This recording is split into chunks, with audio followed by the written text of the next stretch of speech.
Welcome to the Ultimate Mixtape, an interactive podcast on a mission to create an epic playlist. With submissions from your host, creative guests, and superfans along the way. What songs will make the cut? This podcast is about music, friends, and memories. Share your favorite stories on www.theultimatemixtape.com to join in the podcast fun. Here's your host, Jess Manzilla.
Hey guys, thanks so much for talking to us today. We have Lisa with AM Chalk and Jess G with Love for Leukemia. Both have raised significant amounts for the Dear Jack Foundation. So, for anyone that doesn't know what the Dear Jack Foundation is, Lisa, can you just give everybody a little bit of an explanation of the foundation and what the teams actually do? Sure, thank you. The Dear Jack Foundation serves the adolescent and young adult cancer community. That's 15 to 39-year-olds. And really what they do is have their programs that help to serve this demographic that's the most underserved demographic in the cancer community. So they have their Life List program, which is like a wish granting program. I like to refer to it as like a low-key make-a-wish. So whether they're getting somebody a new computer, setting up a playground set for their kids in their backyard, baseball tickets, vacations, things like that. And they also have their Breathe Now yoga retreats that help connect patients who are now easing into survivorship and help them to connect back with their partners through these retreats. I think the last one they did was out in Sedona, Arizona. So the teams really help during the fundraising challenge that generally starts in August and ends on November 11th every year. Yeah, and if you're an Andrew McMahon fan, they just announced the new one, right? I just saw. They started teasing it. Yeah. So within that time frame, they set a goal. So this year it'll be $250,000 that they're going to try to raise, and all of that money goes to funding their programs for the year. So teams join together, friends, family, whoever, and they help to try to raise as much money as they can to go through Dear Jack's goal of $250,000. That's awesome. Yeah. I know I've been helping fundraise for Dear Jack for quite some time. I remember actually doing the night walks in Chicago for Team Jack's mannequin back then. So it's awesome to see how the foundation has evolved. Jess, can you tell us how you got involved with Dear Jack and what's kind of kept you motivated for helping them all this time?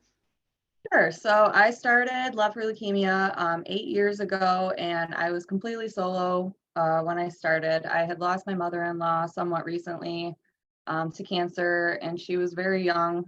My husband and I were super close with her, and just watching her go through all of that really motivated me to get started. Sorry to hear that.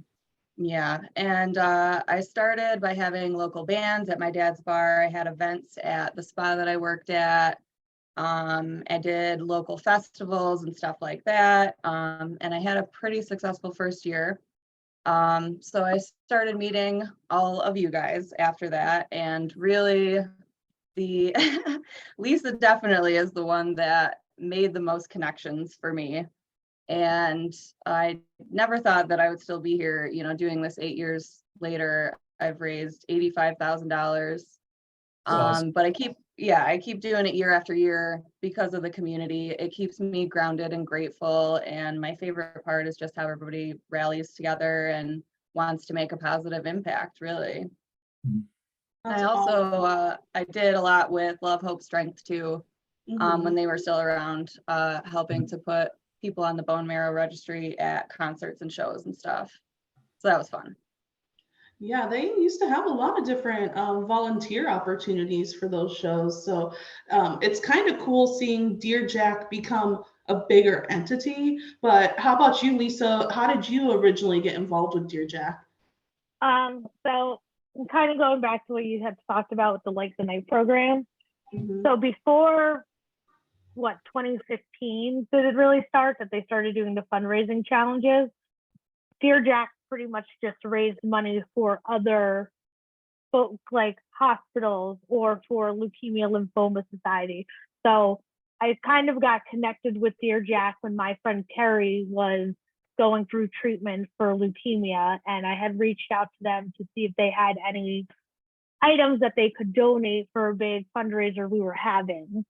And then through Dear Jack, I also got connected with 11:11 a.m., which was like a group of Andrew fans as well that would do card campaigns and fundraise and go on tour during Warp Tour and have tents and tables, raising money and spreading the word about Dear Jack. They also did like a card campaign for my friend Carrie during that time. But even still then, like I was doing a lot of like the Light the Night Leukemia Lymphoma Society stuff for Carrie and like with her friends and family.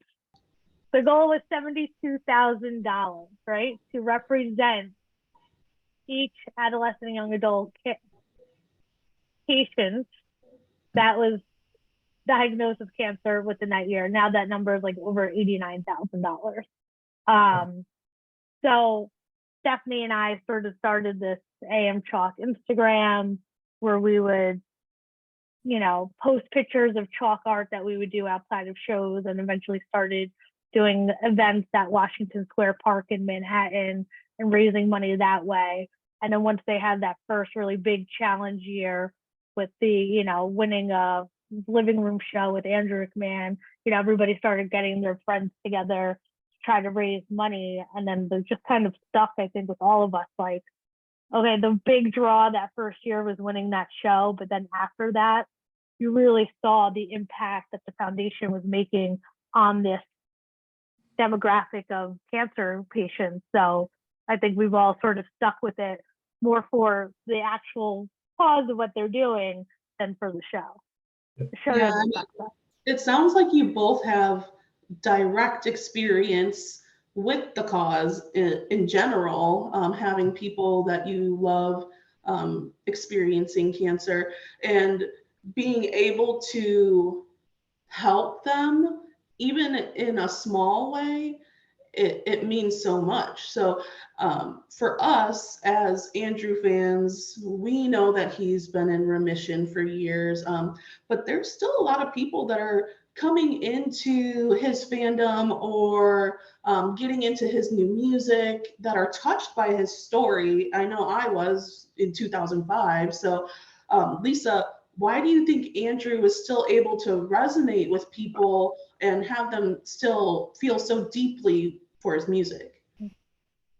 Well, I think because there's always a connectivity. So whether you are experiencing sort of the same linear thing that he's going through or singing about, you connect to that. And as we grow as his fans, he's growing as well. And we're sort of growing parallel to that in a sense. And I think as far as like the diagnosis goes that he went through and his bone marrow transplant with his sister and everything, like you said, we're all connected somehow to somebody who's been affected by cancer in some way, shape, or form. So I think that will always sort of stand the test of time. Like just being able to relate to somebody else who's gone through it or has witnessed somebody go through it. And the fact that he's out there trying to do something about it and founded that foundation, Dear Jack, in 2006. I think that's always going to connect with his fans because he is trying to make an impact and do something with his audience that he has. Yeah, definitely agree. So Jess, obviously we're all Andrew fans and there's a lot of new fans or people that still haven't even heard of him yet. What songs, like say pick 2 or 3 songs that you would suggest like to intro somebody to his music? And I will say you cannot pick Constantine because that's like 3 songs in one. So what 2 to 3 songs would you pick? Well, I love his new album, so I think I would first recommend like Skywriting and Submarine, a couple off the new one. But I usually definitely tend to send people to Everything in Transit and the first Wilderness album first, because I think those 2 albums really represent Andrew best. I definitely would say though, you know, if you can get a chance to see him live, has an incredible stage presence and is always very interactive with the crowd. He puts on an exceptional live show and definitely manages to make every single one unique. You know, every tour is definitely exponentially more notable than the next for sure. He's always trying to do something crazy the next time around. I actually like and if you get a chance to meet him, I mean, he's the most kind and down-to-earth human you'll ever meet. So absolutely, I actually like this tour because he has, I think he said he has like 50 songs among the shows, like, so it's like every show is literally different, which is nice to see. I went to 3 and I was able to see all of the new songs from the new album. Oh, sweet. Really. But yeah, nice. So like this is for you too, just like most artists, there's a huge community that obviously rallies around Andrew. People travel like us, that's how we met. But what has been special for you as like a fan and like the whole AM fan community? Well, I've met some of my closest friends through this community, and there's just something special and almost magical about it for some reason. Andrew has a way of making it seem like you're supposed to be there and everything happens for a reason. Just weird coincidental things happen all the time. Dare I say it's it? Bizarre. Everything's a piece of everyone. Yep, for sure. Absolutely.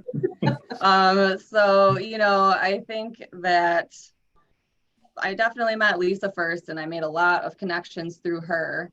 I think when 2020 hit and I realized that I really needed help fundraising, and I reached out to you guys and a few other people.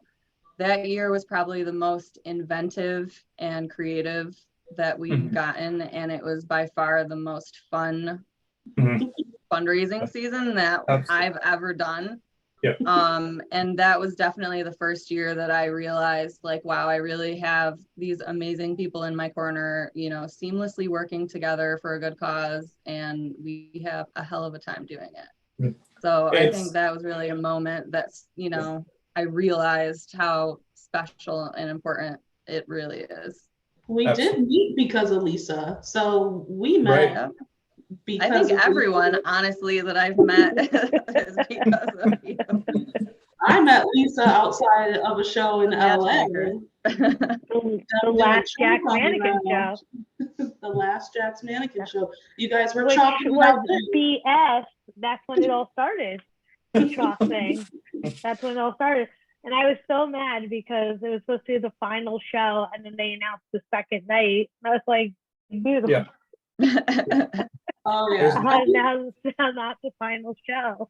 I think I had I a didn't know flight Andrew home. like that back then, so I couldn't say like, what the fuck, like. Yeah. I bought a ticket for 11:11. Now you're doing 11:12. We still got Constantine though. Don't worry. No, lucky. So Lisa, same question. What has been special for you, like as a fan and part of the community? You know, before like 2013, I was a pretty casual fan. Like I thought going to 2 shows and 1 tour was like crazy. Now it's like Impressive. I'm only doing 2 shows. I'm only doing 2 shows this tour, you guys. And it was, I had met Steph at the Angelica Theater, and then like she just sort of introduced me to this whole world of like, no, you can be a crazy fan and other people will embrace you. And I just sort of love that there's sort of like this judgment-free zone that you can be who you are. You can, you know, just be so passionate about a band and a foundation and be surrounded by other like-minded people who are also the same way, and they aren't, you know, being judgy or like, you're going to see that band again? Like, oh yeah, you're coming down here, we're going here, let's meet up, whatever. You know, you can go and wait in line all day and come out of that show with 10 new friends. Yep. And stay connected with them, and then find all these other things you have in common. Like pretty much all my friends now are all Andrew friends, and I think my life would be really boring without you guys. 100%. And I really think having like the Dear Jack Foundation as sort of this connection piece for all of us to stay engaged and involved and do something good is really special, because, you know, I've always tried to like be involved in different like foundations and volunteering since I was in high school. But this just really makes it more special because you have your friends surrounded with you. And even though we're on different teams, we're all on the same team. We all have the same goal and, you know, help each other out and whatever. And to me, that's really special because you don't always get that when it's like seen as a competition. Yeah. And that's just not like that for this community of fans. Like we all try to help each other out, whether we're sharing posts or, you know, I have an idea, I can't make it happen, so I'm going to share my idea with you. Like, I don't know how many different times Jess and I have done that over the years. Like, Jess, I'm going to do this, but I can't do it alone. Or, you know, we're going to have an event and can you come and help out and whatever else. And just also give us an excuse to hang out. So I like that too. Yeah. I think Andrew's also good at like fostering that environment at shows too, because there's been so many times where he's literally said as he's performing, like, enjoy this moment. You're here with your friends, even, you know, like songs like La La La, like that always brings us all together, and it's always a moment. So I love that he fosters that for his fans too. Yeah, there's nothing better than the La La La sway, arm in arm with your friends on the barricade. Exactly. You're all just feeling it. Oh, makes my heart flutter. So Lisa, there's obviously a ton of people that always are asking for money, whether it's stupid shit or whether it's real shit like Dear Jack. But what do you think makes like Dear Jack so unique and special, where that people actually like want to raise money and like give you money, even if they don't really know about it? They know about like the foundation a little bit, but what do you think makes it so special that they want to provide that money to you? I think it's the programs that they have. So when you think about the Leukemia and Lymphoma Society, let's use that for example, the money they've raised is going towards research, which of course is helping cancer patients along the way. Mhm. But you're seeing the impact it's making in the now for this person that's going through treatment. You're Yeah. seeing that they're given something to look forward to, hope. And then within that, they are given a community of other people who are within that same age range as them for them to connect to.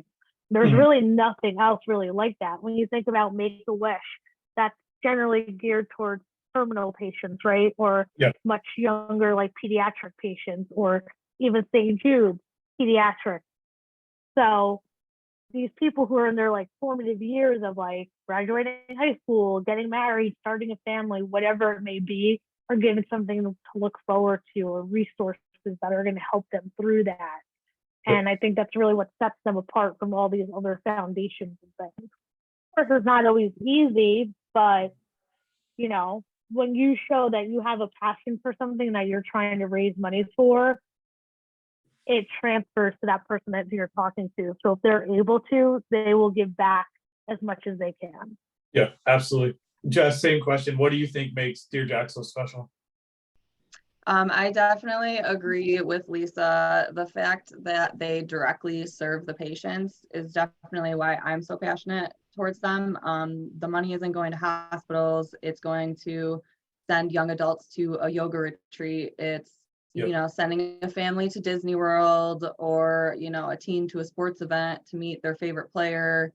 It's Mhm. just more personal and, you know, firsthand brings joy to the families that are going through treatment and really just, you know, the unthinkable at that time. I definitely have a soft spot for that age range. I can't imagine you're just starting your life and Literally, you don't yeah. even know what you want to do with your life, and Mhm. you get a cancer diagnosis. It's just, you know, it's sad. So definitely, I think the way that they work directly with the patients and really directly makes an impact one-on-one is what makes it really special.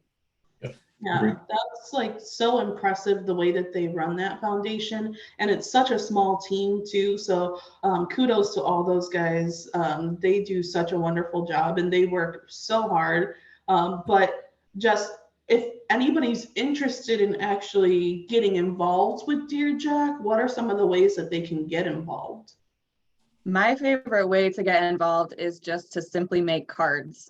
Dear Jack holds a quarterly Letters with Love Zoom call, and they go through the patients so you can get to know them. And even if you don't go to the Zoom, you can make cards. All the information is on their website, dearjackfoundation.org.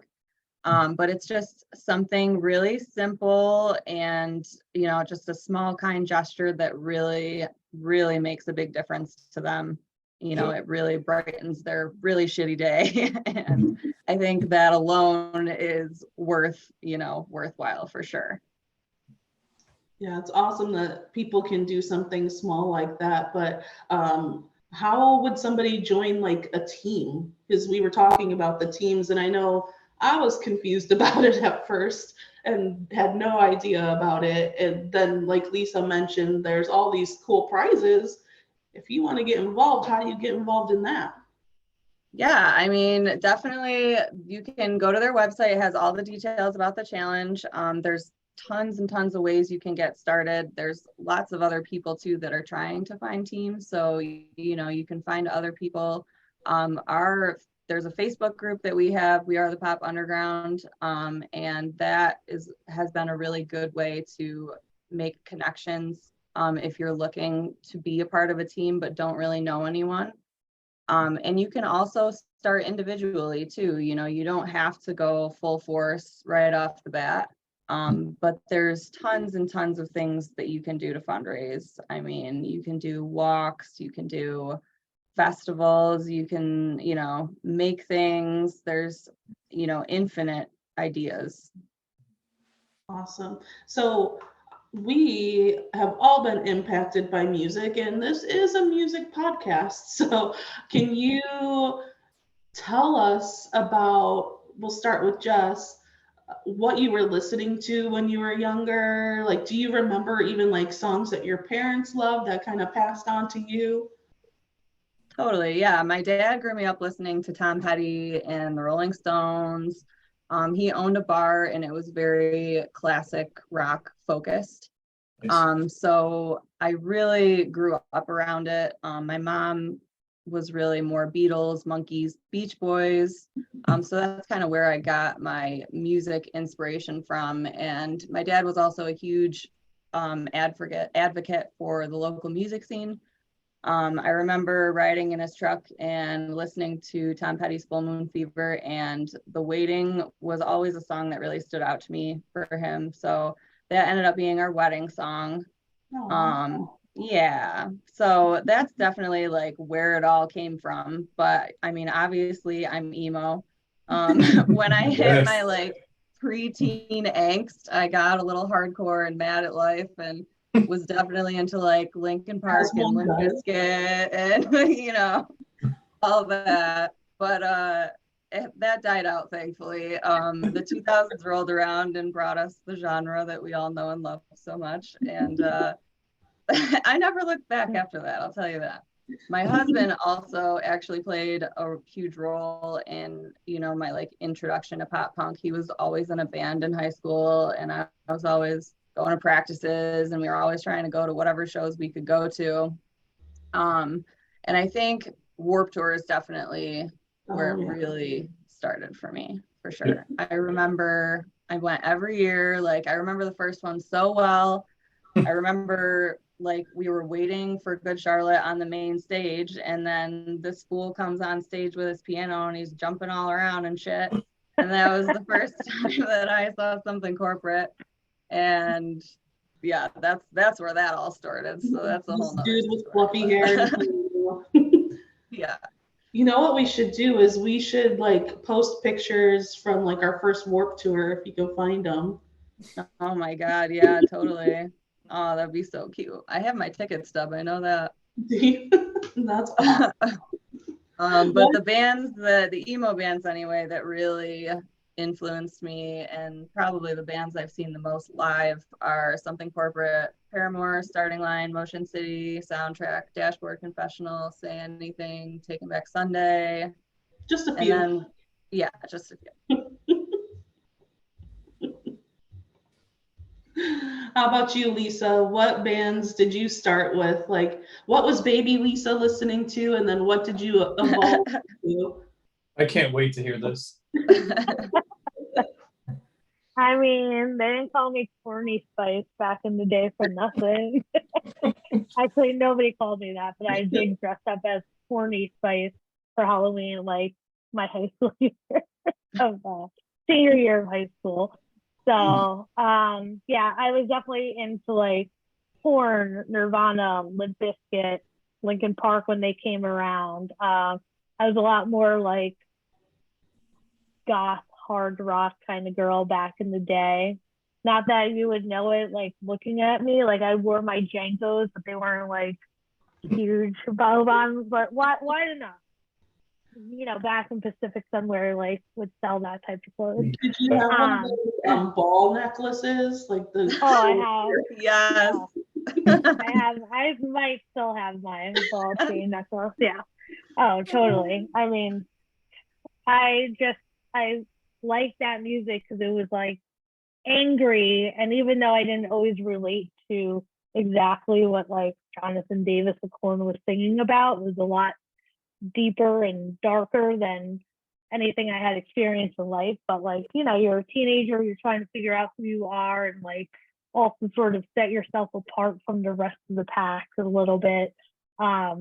It just really gave me an outlet, sort of like let this stupid anger that I had out. And you know, and I still love listening to them. I don't listen to them as much. I used to always joke around that like Korn and Andrew were sort of like the light and dark inside of me. So Yes. I think I've just let the light in a little bit more than darkness. So sometimes you just need to rage out a little bit. You know, I just feel a little angry. Jimmy knows. He knows. I do know. Jimmy knows. Yeah.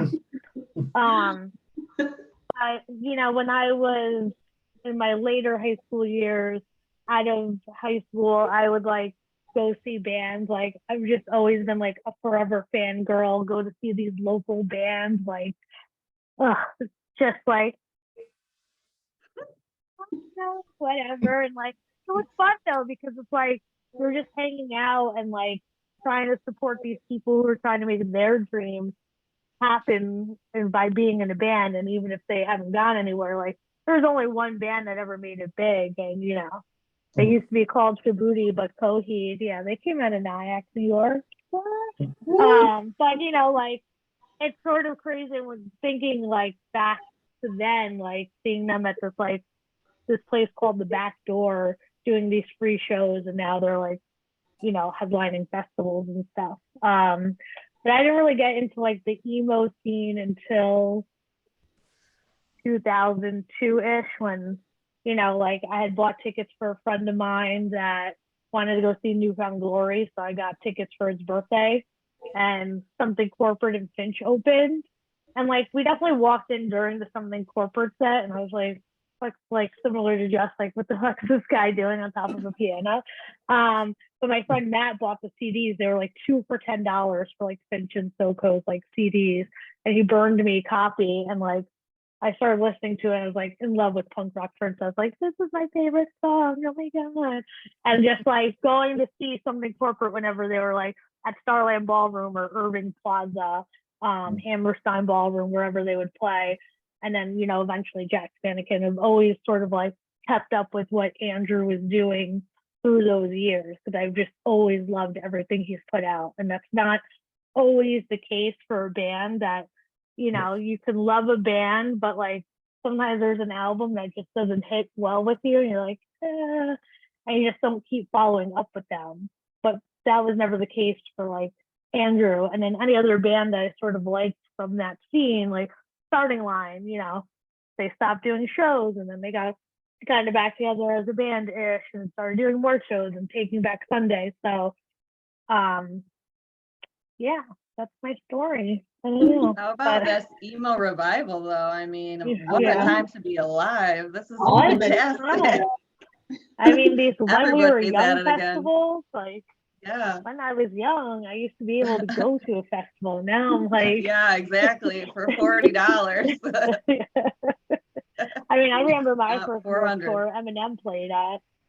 Like, yeah, like definitely, like I feel like the 2099 2000s was like the time to be alive for music, with like PRL and like like musicians like Eminem sort of coming out of nowhere. Everybody likes them, whether you are into rap music, you're into new metal, getting into this whatever emo fucking scene that's coming out. Like, it didn't matter what kind of music you liked. Everybody wanted to like be part of this sort of like TRL phase scene, and that's the way I felt like it was back then. Yeah. So I miss those days. Well, the interesting part that you were kind of saying with Andrew is that like you never really like dropped off of him because you always found a way to relate to his music. I think that just goes to show that we kind of grew up with him in the same way that like we were changing, his music changed too. And I remember specifically like when he was going from Jax to Wilderness, there was like a group post like, are we gonna like this new change? Are we still gonna be into his music? And some people were like, of course, it doesn't matter what it sounds like, we're gonna love him. But that was like a concern, like, is it gonna feel the same? But I think that he does a great job with his lyrics and making you feel like you can still relate. But all of us, when it comes to any genre of music, we're just fans as a whole. So that's been the fun part of all these new festivals coming out. So if you could make your dream tour, your dream festival, who's headlining it, Lisa? Headlining it, I mean, obviously Andrew, but listen, my dream is a festival. It's 3 days, right? Let's it only lasts for maybe anybody. It could last for about like 6 hours each day because let's be real, we don't have these all-day festivals, you know. But we have like a something corporate night, a Jack's night, wilderness night. Anybody like Kurt Cobain would still be alive and Nirvana would play. Yes. Chili Peppers, Linkin Park, Chester would still be here. Korn, like I'm disappointed that I'm not making Bonnaroo happen this year because Korn and Andrew are playing the same day, and that's always been a dream to see them at like the same thing. But Andrew goes on at like 3 o'clock in the afternoon, and Korn's doing like the midnight set. Hey, so like I'd be napping in between those sets. But the Lumineers and the Head and the Heart, like as far as bands that are here now, would definitely be part of this festival, boat cruise, whatever the hell you want to call it. It could be any of those things. What about you, the Jess? cruise would be like a good thing because you can go take a nap at least. Like, How about you, Jess? What bands are headlining your festival? Well, I have a realistic one and a festival one. So the realistic one would be Something Corporate, Starting Line, Motion City Soundtrack, and Mayday, which wouldn't that be a great cruise right there? Just saying, putting that out there. and make it happen. Yeah, make it happen. And then like a festival would be Andrew, Paramore, Billy, and Swim Pilots. Wait, which Billy? Billie Eilish. Yeah, Idol. What other Joel. Billy Crystal? Yeah, I was like, what other Billy is there? Like I said, Billy Idol, Billy Joel. Oh, Billy Idol. Billy Crystal, yeah. Billy Clinton? On the sax. Yeah. He's blowing. So Jess, what is your guilty pleasure of music that we wouldn't think of that you would like? So if you put on Work Bitch for me, I act like a different person. So what is your like guilty pleasure that we wouldn't expect in music? Definitely Billie Eilish. Like pretty much any Billie Eilish song I'll rage to, for sure. She's like emo at heart, so I find it acceptable on that level. Yes. Lisa, go ahead. Britney Spears, Yes. obviously. And like 80s Madonna. Oh. I did not expect Strictly 80s Madonna. Yes. I didn't expect that, but that is much approved. I mean, go ahead. we used to listen to like, you know, in my house there's always music playing. It wasn't anything like cool. It was either like Motown or like Madonna, Michael Jackson. Like that's what was playing. So I just love Immaculate Conception Madonna. Speaking my language, Korn to Madonna. It's like perfect transition. So thinking of current music boobs and everything. Whoa, different foundation. So speaking of current music, and obviously this is called the Ultimate Mixtape. We would like you to add, this is for you, Lisa. We'd like you to add like 1 or 2 songs, 3 if you really want to. What songs would you like to add to our mixtape? Well, now you gave me the option of 3. I only came to armed with 2. If you pick Constantine, remember that's 1 song. I would never, ever pick Constantine. We're sorry, Andrew. If for some reason you're watching or listening to this, I want to apologize, but Constantine will never, ever be on the list of songs I want to hear. That's the clip we're going to post on Instagram. Everybody already knows I hate it. Hate is a strong word, but I really, really don't like it. So back to the song. Definitely Fake by Korn. Yes. If you don't know it, listen to it.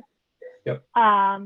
Television by Jack's Mannequin, because it's my all-time favorite Jack song, Andrew song. Well, whatever. We don't have to pick favorites now. But as a third, I would say Lost in My Mind by the Head and the Heart. Got it. We will add those. Jess, what about you? What do you want to add to our mixtape? I would like to add Crave by Paramore. When I hear this song, I actually think of you guys. I think of the feeling that I get by being at a show with my closest friends Yes. and like sharing that incredible feeling. And I had the pleasure of seeing Paramore on Sunday, and Haley said that she, in fact, feels the same way about her fans. Like, that is what that song is about. Nice. So yeah, it's perfect, and it beautifully puts into words what we all feel in that moment. So, and I only came up with one because I didn't know that we had multiple options. That's okay. I Lisa guess took. you could put Tom Petty, The Waiting on there. Yeah. We'll do. We'll do. Cool. So that's 5 songs we get to add. I like it. Yeah, we're adding it. I love it. I didn't know I was supposed to have a reason why I picked those songs, but just listen I to was them. just You'll trying to be know. sentimental. I like it. I like it a lot. Well, it's been a blast talking to you guys. You know we love you guys. It's always fun talking about music, and we want everyone to be able to figure out how to support your teams during the fundraising challenge. So can Lisa, do you want to start? Tell everyone where they can find you. You can find me on Instagram at am_chalk. And mostly Instagram I'm most active on. If you are looking for teams to join or building your own team, feel free to reach out to me. And I'm sure Jess, like, we always sort of come in contact with other people who are looking to join a team or get involved with fundraising. And we both have been doing it for so long. So do not hesitate to slide into our DMs, and we can help get you set up with that. I know Jess talked about the Andrew fan Facebook group, but there's also one for the Dear Jack fundraising teams. It's called Raise Your Voice. So you could also look for that to join that as well. And that's sort of a great resource to reach out to other fundraising teams and to Brett, and I'm sure Val, who just took over as director of programs, to get your foot in the door with the fundraising. How about you, Jess Goff? Can you tell us? You can find me on Instagram at Love for Leukemia. Myself and my extremely talented teammates are continually creating fun merch and fun stuff throughout the year to benefit Dear Jack. And if you would like to donate, you can Venmo at Love for Leukemia, or during the challenge, there's a direct donation link that'll be in our bio. Okay, she went straight for some of your donations. She's smart. She's smart. Damn, and that's why you raised like over $85,000 in these years. So I can't actually wait for this fundraising season. I don't know how many people are aware, but Jess's team won last year's grand prize for Dear Jack. So we'll be involved with getting a living room show with the one and only Andrew McMahon. And I know Lisa and AM Chalk has also had that privilege. So we're excited to be able to share that with people too. So make sure you follow everybody on Instagram, and we will look forward to seeing you guys later. Bye, guys. Bye, guys. Thank you. Thank you guys so much for listening. Please make sure to like, share, and subscribe everywhere that you get your podcast. And please don't forget to send your favorite songs to our website, theultimatemixtape.com, under the contact section. And while you're at it, please check out our blog. There's a lot of reviews about recent shows we went to, pictures that I've taken. So there's a lot of concerts coming up. So we hope to see you at a show soon. Thanks so much for listening. We'll see you next time. Bye.